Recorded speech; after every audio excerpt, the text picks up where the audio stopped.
Halo semua, jadi kali ini aku bersama Iqbal dan Fidelin akan melanjutkan pembahasan dari video sebelumnya tentang desain kemasan. Nah, yang kita akan bahas di video ini adalah bagaimana kita memahami kompetitor kita dalam mendesain sebuah kemasan. Nah, terus juga ada yang kedua yaitu gimana caranya kita memilih bentuk atau form yang sesuai untuk sebuah produk untuk mengkomunikasikan merek. Dan yang terakhir adalah kita akan membahas apa sih yang dibutuhkan oleh sebuah produk dalam sebuah kemasan. Memahami persaingan kompetitor itu penting banget gak sih? Jadi ada beberapa cara nih. Yang pertama itu ada analisis SWOT. Kita langsung sama contohnya aja kali ya biar mudah dimengerti. Contohnya itu kita punya brand lokal something. Kita analisis SWOT-nya. Kekuatan mereka itu punya produk yang berkualitas. Terus harga mereka terjangkau, varian mereka banyak. Kelemahan dari something itu buat jangkauan pasar internasional masih terbatas. Nah, karena itu bisa jadi peluang kita. Kita bisa jangkau pasar internasional yang lebih luas. Terus ancaman dari something, ancamannya itu persaingan brand skincare tuh ketat banget dong sekarang. Oh iya. Ya kan, jadi apalagi brand lokal, jadi mungkin di situ ancamannya agak susah. Terus yang kedua itu kita punya analisis STEP. Kalau contoh brand lokalnya itu kita punya Lemonilo. STEP itu kan ada faktor sosial, teknologi, ekonomi, lingkungan, sama politik. Kalau sosial dari Lemonilo itu tuh Lemonilo tuh membuat meningkatnya minat pada makanan sehat. Terus teknologi dari Lemonilo itu dia itu membuat mie tanpa bahan pengawet, keren kan? Terus ekonomi, harga Lemonilo itu lumayan mahal kan? Tapi walau lumayan mahal karena dia produk sehat, tetap banyak orang yang beli. Terus kalau lingkungan, dia juga menggunakan bahan-bahan yang ramah lingkungan. Terus kalau buat politik itu dia tuh regulasinya mendukung produk makanan sehat. Kita juga ada analisa kualitatif, di mana kita tuh melihat hal-hal yang nggak bisa diukur, misalnya kayak citra merek, perasaan konsumen, dan gaya hidup konsumen. Nah, terakhir ada apa, Fidel? Nah, yang terakhir ada analisis kuantitatif. Ini kebalikannya. Kita melihat data yang bisa diukur seperti pendapat dan pangsa pasar. Jadi pendapatan dan pangsa pasar ya. Terus kalau misalnya klien kita atau produk brand kita itu udah punya analisis itu, sebenarnya kita udah bisa mulai bikin kemasan gitu sih. Tapi kita tuh lebih baik kita cari riset sendiri. Iya, ya kita kan? harus riset sendiri juga, kayak warna, font, dan kemasan sebuah produk. Nah, kita juga perlu tahu harga dari produk itu. Apakah produk ini tuh untuk pasar massal dan dengan harga terjangkau, atau dia tuh lebih eksklusif dan premium. Nah, terus apakah produk ini tuh dijual di pasar lokal atau internasional, atau dua-duanya mungkin. Sama ada juga kayak kita harus memperhatikan produk itu dipajang di raknya tuh gimana, ada apa sih di sampingnya, terus kalau di lorong dia tuh dipajangnya gimana, di ujung rak dia gimana, atau dia punya nggak sih vending machine gitu. Vending machine. Nah, semua informasi ini tuh penting banget buat tim desain agar mereka tuh bisa lebih memahami konsumen dan merancang kemasan yang tepat. Dengan mengikuti tren pasar dan industri, tim desain itu bisa menciptakan kemasan yang lebih inovatif dan siap bersaing. Nah, selanjutnya kita akan membahas tentang memilih form yang sesuai untuk sebuah brand. Nah, form itu apa sih? Nah, kalau menurut kamus, bentuk itu adalah bentuk atau konfigurasi yang terlihat dari sesuatu yang dapat menyampaikan makna. Jadi ada banyak alasan kenapa desainer itu memilih bentuk-bentuk tertentu. Salah satunya mungkin karena estetika atau fungsionalitas. Terus bentuk juga itu bisa menyampaikan perasaan atau sikap tertentu. Jadi atau apapun alasannya, bentuk yang dipilih harus mencerminkan brand tersebut. Biar lebih gampang tuh kita langsung ke contohnya aja kali ya sambil bahas. Contoh yang pertama itu kita punya Le Mineral sama Aqua. Le Mineral itu kan dia menggunakan botol yang punya lekukan di tengah gitu. Terus tekstur botolnya itu halus. Itu tuh kayak seolah-olah airnya dari pegunungan asli. Terus dia juga bentuknya tuh karena bentuknya ada lengkungan di tengah, itu tuh bikin nyaman dipegang gitu kan.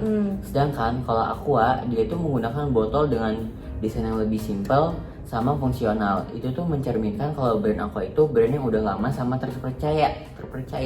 Itu tuh punya memberikan kesan yang aman, steril, sama dapat diandalkan. Terus juga ada susu Indomilk dan Bear Brand. Nah, kalau Indomilk tuh biasanya kemasan botolnya tuh plastik kecil dengan bentuk sederhana biar dia memberikan kesannya tuh praktis dan mudah dibawa kemana-mana.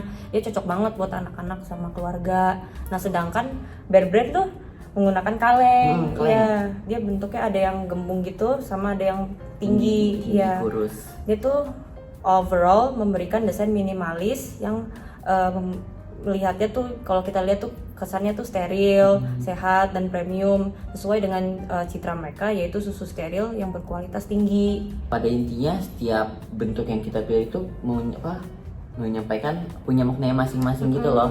Jadi kalau misalnya kayak nilai utama brand itu adalah ramah, brand itu bisa memilih bentuk yang halus, lembut. Benar. Terus kalau misalnya nilai utama brand itu adalah jujur sama ingin kemasannya terlihat fungsional, brand itu bisa milih bentuknya yang persegi panjang atau bundar, terus dengan desain tutup yang mudah dibuka, sama mulut botol yang bisa lebih besar, sama ukurannya pas di tangan. Iya. Selain pas di tangan tuh bisa pas di dalam kotak sama yang tahu nggak sih dalam mobil itu kan ada tempat. Nah, tempat naruh botol. Itu kalau mau terlihat fungsional itu harus bisa masuk ke dalam Iya. situ. Selain itu bentuk kemasan tuh juga bisa dibuat lebih mudah dibuka dan digunakan untuk orang lanjut usia atau mereka yang memiliki keterbatasan fisik. Nah, tadi udah selesai yang kedua kan? Iya. Sekarang kita lanjut yang terakhir, yang ketiga. Jadi yang ketiga itu kita bakal bahas kebutuhan produk dalam kemasan. Apa aja sih kira-kira kebutuhannya? Nah, yang terakhir kita akan bahas produk dalam kemasan. Jadi sebagai seorang desainer kita harus memutuskan kemasan apa yang paling sesuai untuk kebutuhan produk. Kita akan segera menyadari bahwa kita memiliki banyak pilihan kemasan yang sudah jadi tergantung pada apa yang kita coba komunikasikan dengan mereknya. Cairan misalnya dapat dikemas dalam sebagai cara yang berbeda. Ya, jadi kita itu harus cari tahu dulu fungsi dari kemasannya. Kayak misalnya kita mau masukin cairan ke dalam kaleng, kantong, botol plastik atau botol kaca itu tergantung cairan itu tuh fungsinya buat apa sih. Ya kan, kalau misalnya cairan itu buat pembersih lantai atau apa itu kan bisa dibikin kayak desain kemasan yang menarik kan. Kayak ya bentuknya kayak gitulah kayak bebek gini gitu. Bentuknya ada corongnya Iya, gitu, gitu kan kalau biar buat dia bersihin toilet gampang kan. Terus Terus selain itu kita juga harus ada beberapa faktor hal penting yang harus diperhatikan. Apa aja sih Betty? misalnya kemasan itu memiliki corong atau tutup khusus. Apakah itu mudah dibuka atau digunakan? Nah, dia bentuknya tuh memudahkan untuk menjangkau area sulit nggak? Dia kemasannya dapat disimpan dengan baik nggak di lemari? Dan apakah cairan dapat dituangkan dengan rapi tanpa tumpah? Tuh, contohnya itu ada Soklin pembersih lantai. Dia itu menggunakan botol plastik dengan tutup flip top agar mudah dibuka. Terus dia juga punya takaran yang pas. Iya, kan pas dibuka dia kayak cup gitu. Iya, jadi bisa langsung dituang. dituang, ada takarannya. Terus kecap bango dia juga sediain selain produk kemasan yang gede, dia juga sediain refill kan yang kecil-kecil gini. Itu juga memudahkan banget buat orang yang mau belinya hemat dikit-dikit doang. Iya. Berarti tergantung aja ya sama produknya. Betul, contoh kayak gitu kayak ada jus apel gitu. Kalau misalnya target pasar orang tua, orang dewasa yang premium gitu kan, jus apelnya bisa kita kemas sama botol kaca gitu kan biar kayak premium. Jadi ya kembali lagi tergantung kayak banyak faktor sih. Iya, seperti menjaga kesegaran produknya, kemudahan dibawa, keamanan, dan juga regulasi pemerintah. Nah, misalnya kalau makanan oatmeal kan dia porsi makannya tuh sekali makan. Nah, kita harus mempertimbangkan kemudahan untuk mengkonsumsinya saat berpergian.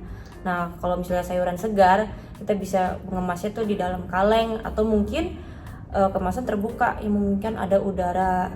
Nah, ada juga buat tepung dan bubuk-bubuk. Misalnya kita bisa mengemaskannya di dalam plastik, ya kertas plastik, tabung atau kotak.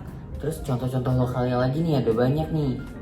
Tahu kalian Indomie yang bentuk kotak gini itu kan bentuknya plastik. Itu kalau misalnya kita masak di rumah kan, dia itu Indomie juga sediain bentuknya cup yang bisa kita makan langsung di tempatnya. Jadi kita tuang air panas aja, simpel kan. Terus sama ada tolak angin yang bentuknya ini kecil kan. Itu tuh biar mudah dibawa kemana-mana karena kita kalau bepergian suka masuk angin kan. Nah, keputusan dalam memilih kemasan tuh juga harus mempertimbangkan dari 3 pihak utama. Nah, ada produsen, retailer, dan konsumen. Nah, kalau produsen gimana? Produsen itu kayak orang yang produksi barang tuh pasti mikir kan, dia pengen yang aman, hemat, sama bisa langsung banyak gitu. Contohnya itu kayak kapal api, kemasan kopi kapal api kan sasetan yang begini. Jadi itu kan bisa dikemas langsung banyak, terus mudah Lebih juga, murah, mudah, sekali satu kemasan bisa buat satu kopi. Terus kalau buat sebagai penjual tuh mau dong kemasannya ini gampang dipajang di raknya. Contohnya itu kayak Pocky, kemasan Pocky di Indonesia itu bentuknya dari karton. Itu tuh biar mudah dipajang di raknya gitu kan, kayak taruh. Terus kalau kita sebagai konsumen, kita tuh mau dong produknya tuh yang gampang dibuka, gampang digunakan. Contohnya kayak Le Mineral, botol Le Mineral itu kan kita pegangnya enak kan teksturnya halus, bentuknya ada lekukan juga gitu sih. Jadi pada akhirnya tuh kita ada banyak banget faktor yang dibutuhkan saat kita menentukan kemasan apa yang diinginkan buat produk itu. Nah, dari video ini sekian itu aja. Terima kasih sudah menonton. Dadah.